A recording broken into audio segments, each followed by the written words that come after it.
Shalom, Apostle TAHAR coming back at you with this truth, giving all praises to Yahweh by Shem Yahushai. And I'm going to entitle this Second Ezra, or Second Esdras, the 15th chapter is here.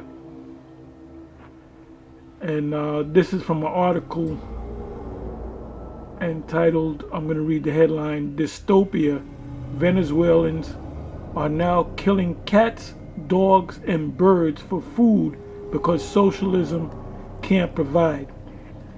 I'm going to read on, but I want to go to the definition. Dystopia. And the definition is a noun, an imagined place or state in which everything is unpleasant or bad, typically a totalitarian or environmentally degraded one. Well, Venezuela, what they're experiencing is not an imaginary place. It's actually happening. You see the image there of food lines. I'm going to read part of the article. It says, so you know Venezuela is on the verge of economic collapse. The price of oil has dropped precipitously over the past few years. That's a budgetary nightmare for a nation dependent on its oil exports. And that's basically their biggest export, or maybe their only export. As a result, basic necessities, like toilet paper are being rationed. There's limited access to television and long-distance phone calls or phone services. There are rolling blackouts due to energy shortages, and now the government is cutting back the work week to just 2 days. This comes at a time when Venezuela's citizens need government services the most. Supermarkets are not stocked regularly, so there's a food shortage. People are starving. They're resorting to looting to survive. Anyway, that's all I'm going to read. I mean, you can read the article yourself, read the entire article. And this was put up on the website is townhall or townhall.com, and this was posted on May 9th. And like I said, the title, I mentioned the second Esdras, the 15th chapter, the entire chapter. Now it's definitely taking place down there. They're experiencing it right now as we speak. You have to wait on long lines to get food, and the food is rationed out. You have a number of people that are actually going out into the streets and out into the woods to try to find dogs, cats, birds, and other animals to kill and eat. So they're living in a desperate situation. Now the question is, how long before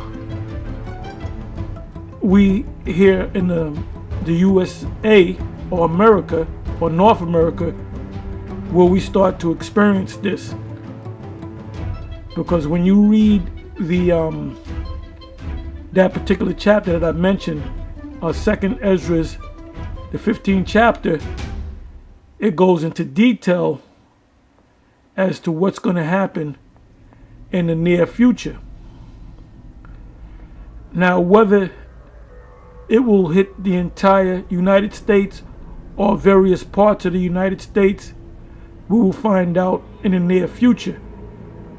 But I do know this, that when the destruction comes when Armageddon takes place, when Yahushua comes back with the innumerable amount of angels, the government will still be intact.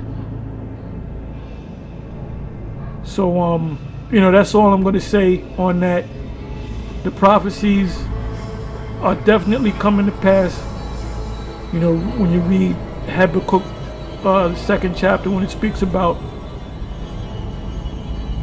if it seems like it's tarrying, wait for it shall surely come. So, some of us have been in this thing for over 30 years, some 20, some 15, some 6, 7, 8, 9 years. I definitely see the prophecies coming to pass.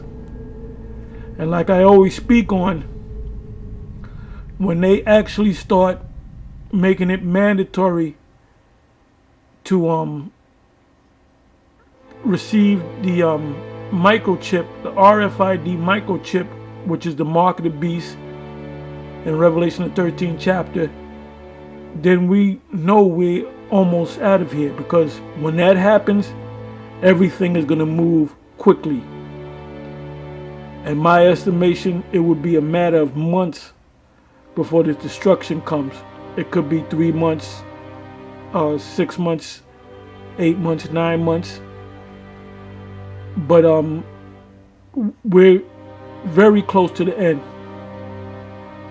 Anyway, with that, I'm going to say Shalom. Stay strong.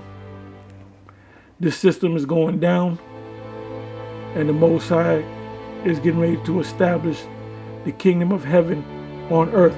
And in our kingdom, by the way, you have camps saying that Esau is going to eat good. Well, Esau ain't going to eat good. My slaves, they're not going to eat good. They're going to eat shit. Basically, they're going to eat. The shit that we've been eating over here. They're going to eat. They're going to eat crap.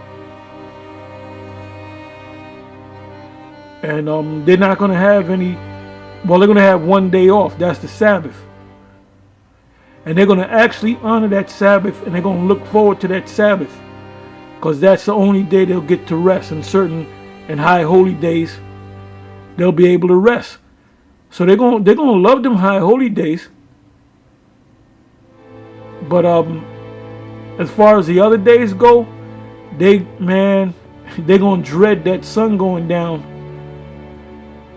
at the end of a new moon and at the end of a Sabbath. And like I said, we're going to put hell on them. Anyway, with that, I'm going to say Shalom.